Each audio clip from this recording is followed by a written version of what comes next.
एक बात बोलूं, वो तुमसे झूठ बोल रहा है। एक बात बोलूं, तुम भी उसके साथ जाओ। एक बात बोलूं, मुझे ये खाना पसंद नहीं। एक बात बोलूं, मुझे वहाँ अच्छा नहीं लग रहा था। तो वैसे इस तरह के सभी सेंटेंसेस जो कि अक्सर हमें हमारी डेली लाइफ में कभी न कभी ज़रूर बोलने होते हैं, जिनमें कि हमें बोलना पड़ जाता है एक बात बोलूं या फिर एक बात कहूँ। तो आइए इसको यूज़ करने का कंप्लीट रूल जान लेते हैं। तो सबसे पहले बोला जाता है do I say one thing, जिसका हिंदी मीनिंग होता है एक बात बोलूं या फिर एक बात कहूं। उसके बाद में कंप्लीट सेंटेंस जो कि किसी भी टेंस में हो सकता है, डिपेंड करता है कि आपको बोलना क्या है। तो आइए आप कुछ एग्जांपल्स ले लेते हैं। एक बात बोलूं, वो तुमसे झूठ बोल रहा है। Do I say one thing, he is telling a lie to you. Do I say one thing, he is telling a lie to you. एक बात बोलूं, तुम भी उसके साथ जाओ। Do I say one thing, you also go with him. Do I say one thing, you also go with him. एक बात बोलूं, मुझे ये खाना पसंद नहीं है। Do I say one thing, I don't like this food. Do I say one thing, I don't like this food. एक बात बोलूं, मुझे वहाँ अच्छा नहीं लग रहा था। Do I say one thing, I was not feeling good there. Do I say one thing, I was not feeling good there. एक बात बोलूं, तुम्हें वहाँ जाना चाहिए। Do I say one thing, you should go there. Do I say one thing, you should go there. एक तरह से देखा जाए तो यह सच है, एक तरह से देखा जाए तो वह सच बोल रहा था। एक तरह से देखा जाए तो यह सस्ता है। तो गाइस इस तरह के सेंटेंसेस जो कि अक्सर हमें हमारी डेली लाइफ में कभी न कभी जरूर बोलने होते। आई एम श्योर आप लोगों ने भी इस तरह के सेंटेंसेस अपनी डेली लाइफ में कभी न कभी जरूर बोले होंगे।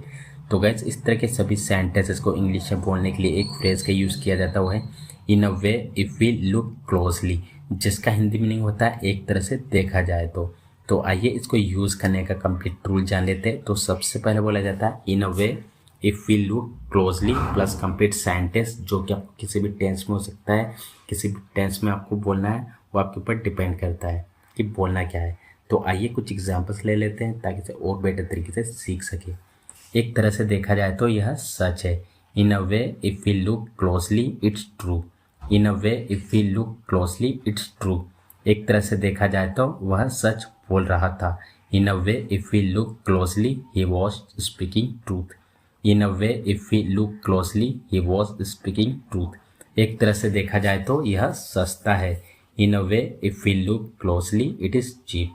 इन a way if we look closely it is cheap. एक तरह से देखा जाए तो यह महंगा है। In a way if we look closely it is expensive.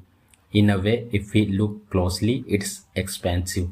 एक तरह से देखा जाए तो उसे मना जा सकता था। In a way if we look closely could have been convinced. In a way if we look closely he could have been convinced. एक तरह से देखा जाए तो यह जरूरी भी है। In a way if we look closely it's necessary to. In a way if we look closely it's necessary to. तो guys मैं चाय पीने के बहाने उसके घर गया, वह जॉब देने के बहाने वहां ले गया, वह कॉलेज जाने के बहाने उससे मिला करती थी, उसने मुझे पैसे देने के बहाने वहां बुलाया। तो गाइस इस तरह के सेंटेंसेस अक्सर हमें हमारी डेली लाइफ में बहुत बोलने होते हैं, जिनमें कि हमें बोलना होता है के बहाने। तो इस तरह के सेंटेंस के लिए हम कौन से फ्रेज का यूज़ करते हैं आइए देखते हैं। तो इस तरह के सेंटेंस के लिए गाइस हम जो फ्रेज का यूज़ करते हैं वो है ऑन द प्रिटेक्स्ट ऑफ, जिसका हिंदी मीनिंग होता है के बहाने। तो आइए इसको यूज़ करने का कंप्लीट रूल जान लेते हैं। तो सबसे पहले बोला जाता है कंप्लीट सेंटेंस, जो कि किसी भी टेंस में हो सकता है, ये आपके ऊपर डिपेंड करता है कि आपको बोलना क्या है। फिर उसके बाद बोला जाता है ऑन द प्रिटेक्स्ट ऑफ। फिर उसके बाद बोला जाता है वर्ब में आईएनजी। फिर उसके बाद में ऑब्जेक्ट अगर है तो आइए यहाँ पे कुछ एग्जांपल्स लेते हैं ताकि इसे और बेटर तरीके से सीख सके। मैं चाय पीने के बहाने उसके घर गया। I went to her home on the pretext of having tea. I went to her home on the pretext of having tea. वह जॉब देने के बहाने वहां ले गया। He took me on the pretext of giving the job. He took me on the pretext of giving the job. वह college जाने के बहाने उससे मिला करती थी। She used to meet him on the pretext of going to college. She use to meet him on the pretext of going to college. उसने मुझे पैसे देने के बहाने वहाँ बुलाया। He called me there on the pretext of giving money. He called me there on the pretext of giving money.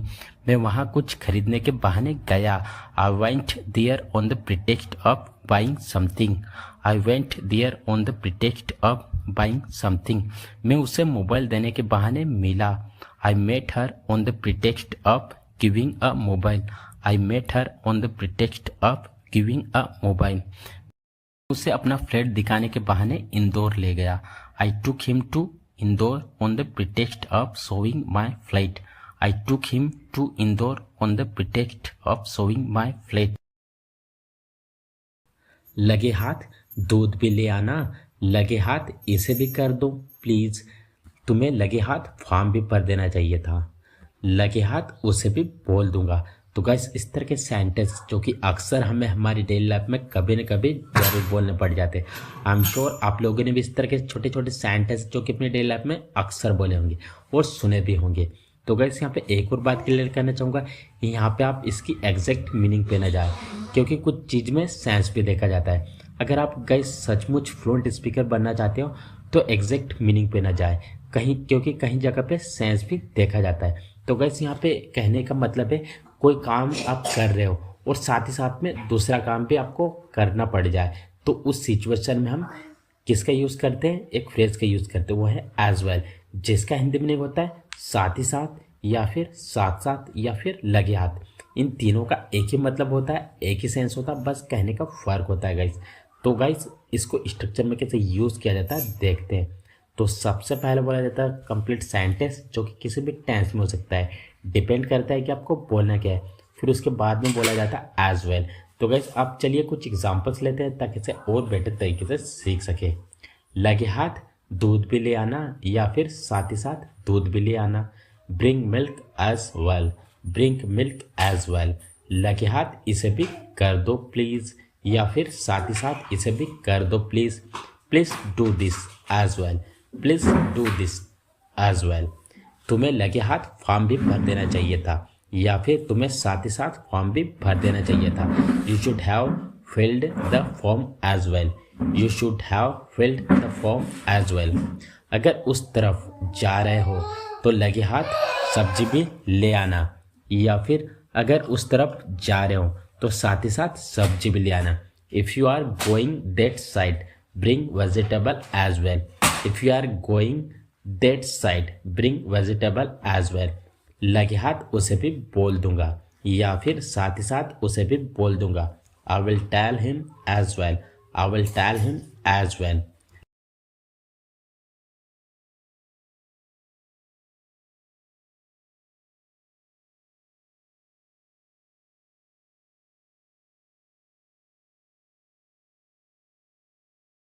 तो guys आज के वीडियो में बस इतना है। आई होप आज की वीडियो आप लोगों को बहुत अच्छा लगा होगा। अगर वीडियो अच्छा लगा गैस तो वीडियो को लाइक करें। अगर आप हमारे चैनल पर पहली बार आओ तो वीडियो को लाइक और चैनल को सब्सक्राइब करना ना भूलें। मिलते हैं एक ऐसे शानदार वीडियो में, तब तक टेक केयर।